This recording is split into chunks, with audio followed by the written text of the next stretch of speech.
Every empire believes it will be the exception. History says otherwise. From ancient Rome to imperial Britain, from Spain to the Soviet Union, the pattern is remarkably consistent. Power rises, peaks, and then begins to drift. Not collapse overnight, not in chaos, but slowly and often invisibly from within. And this is the part that makes people uncomfortable. Many historians and macro analysts now argue that the United States may be approaching a similar moment. Not collapse, but decline. The dangerous phase where reform is still possible, but only if it happens early. So the real question is not whether empires fall. History has already answered that. The real question is whether decline can be recognized in time and reversed before it hardens into collapse. That is what this video explores. One of the biggest mistakes people make when talking about empires is assuming that decline automatically means collapse. It does not. Decline is a process, collapse is an outcome. Most empires spend decades, sometimes centuries, in decline without falling apart. They continue to function.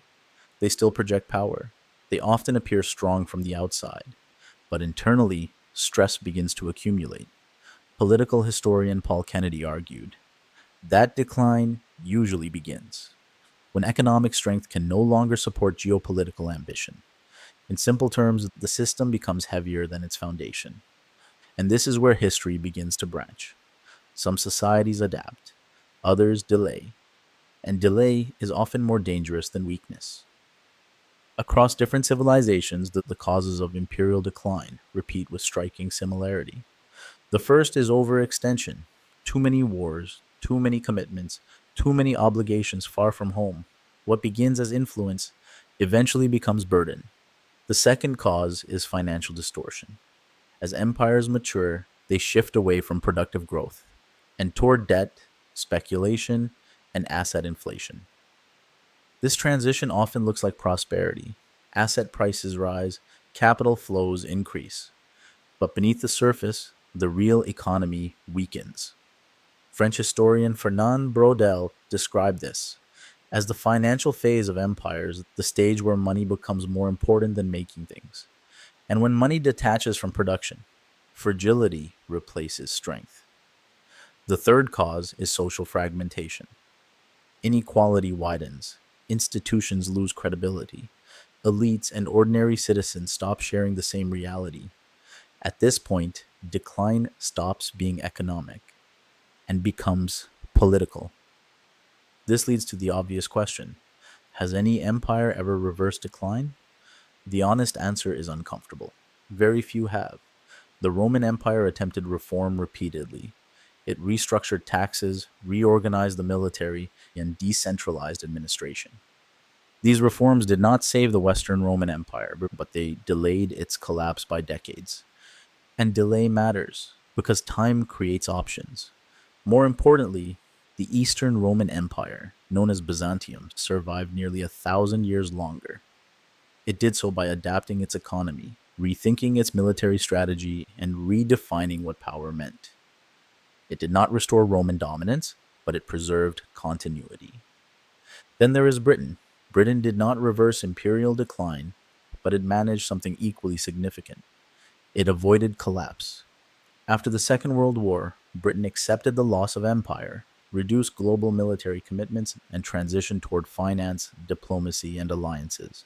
It lost hegemony, but retained stability. This distinction matters. Not all survival looks like dominance. Sometimes survival means letting go. The most dangerous phase for reform comes late in the decline cycle, often described as stage 5. This is the phase where social fragmentation intensifies, not because solutions are unavailable, but because cooperation disappears. Political polarization turns every reform into an identity conflict. Long-term planning loses to short-term survival. Historian Peter Turchin describes this stage as elite overproduction. Too many competing elites, too little shared legitimacy. At this point, the system is not short of ideas. It is short of trust. And without trust, even the best reforms fail. Once legitimacy collapses, decline accelerates. When reform does succeed, history shows that it follows a familiar pattern. First, financial discipline. Debt is confronted directly, not postponed. Empires that stabilize decline almost always face their financial limits honestly. Second, reinvestment in productive capacity. Real growth comes from production innovation, infrastructure, and human capital, not from asset bubbles, not from speculation. Third, institutional credibility. People must believe that the system is fair, functional, and responsive, even when outcomes are painful. These conditions are rare, not because they are impossible, but because they are politically costly. Reform demands sacrifice early. Collapse demands it later and far more violently. History shows that most societies choose delay. So, where does this leave the United States? The United States still holds extraordinary advantages: technological leadership, deep capital markets, demographic resilience, military reach. But it also shows classic late stage signals: high debt levels, political polarization, financialization of the economy, eroding institutional trust. The question is not whether America has power.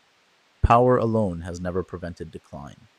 History suggests that decline accelerates, not when resources disappear, but when action is delayed. Timing matters more than strength.